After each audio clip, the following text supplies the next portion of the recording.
শীতকাল তো প্রায় আমাদের দোরগোড়ায়। ঠিক এই সময় মানে সেপ্টেম্বর মাসেই আমরা বিভিন্ন রকম শীতকালীন ফুল ও সবজির ছোট চারা বানানোর জন্য প্রস্তুতি নেব, যেগুলি পরবর্তীকালে আমাদের ছোট বাগানগুলিকে অপরূপ করে তুলবে। এই বীজ বসানোর জন্য সম্পূর্ণ প্রস্তুতি আমরা কিভাবে নিচ্ছি আজকে তা দেখাবো।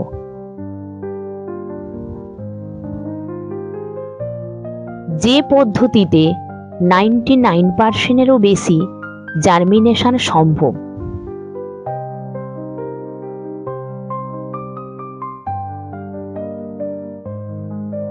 নমস্কার বন্ধুরা, আমার ইউটিউব চ্যানেলে আপনাদের সবাইকে স্বাগত। আশা করি আপনারা সবাই ভালো আছেন, সুস্থ আছেন। একটি কোকোপিটের ব্লগ নিয়ে এসেছি, যেটাকে আমরা শুধুমাত্র জল দিয়ে এক্সপ্যান্ড করে নেব। এই কোকোপিট হলো জার্মিনেশন মিক্সচারের বেস। এটা 5 কেজির একটা ব্লক ছিল। সম্পূর্ণ জল দিয়ে ভেজানোর পর প্রায় 75 লিটারের মতো আয়তন নিয়েছে।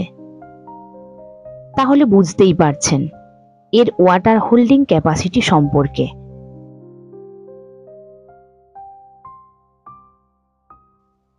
এই ওয়াটার সোকড কোকোপিটের সঙ্গে আমরা মিশিয়ে নেব ট্রাইকোডার্মা ভিরিডি, যা একটি বন্ধু ছত্রাকনাশক।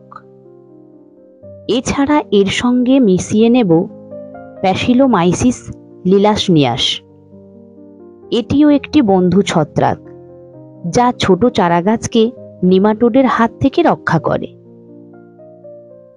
এই নিমাটোড হলো এক প্রকার ক্ষতিকারক কৃমি, যা গাছকে মেরেও ফেলতে পারে।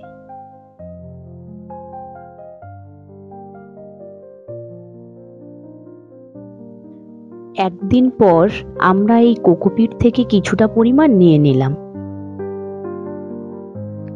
এটার সাথে নিয়ে নিচ্ছি ট্রাইকোডার্মা ভিরিডি।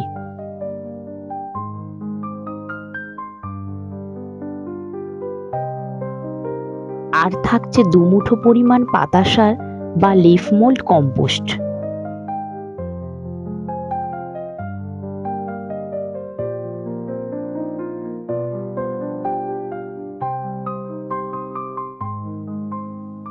এই সমস্ত মিডিয়ার সাথে কিছুটা ফসফেট সলিউবল ব্যাকটেরিয়া বা পিএসবি নিয়ে নেব, যা গাছকে প্রয়োজন মতো ফসফেট সরবরাহ করবে।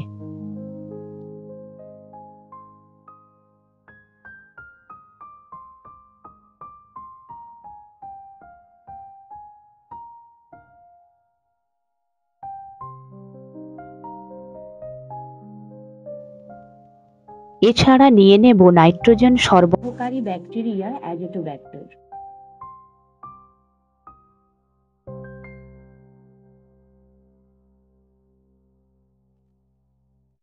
আরও কিছুটা প্যাসিলোমাইসিস লিলাসনিয়াস নিয়ে নিচ্ছি।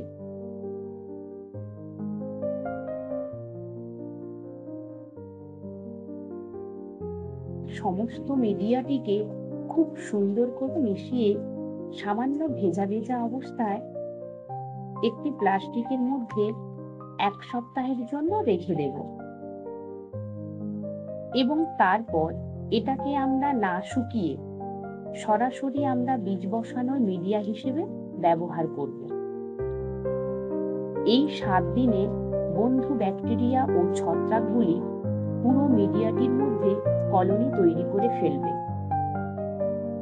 এবং সিম্বায়োসিস পদ্ধতিতে গাছকে লম্বা সময় ধরে উপকার করে যাবে। আজকের ভিডিওটি এই পর্যন্ত। এতক্ষণ সময় দিয়ে আমার ভিডিওটি দেখার জন্য আপনাদের অসংখ্য ধন্যবাদ। ভালো থাকুন, সুস্থ থাকুন।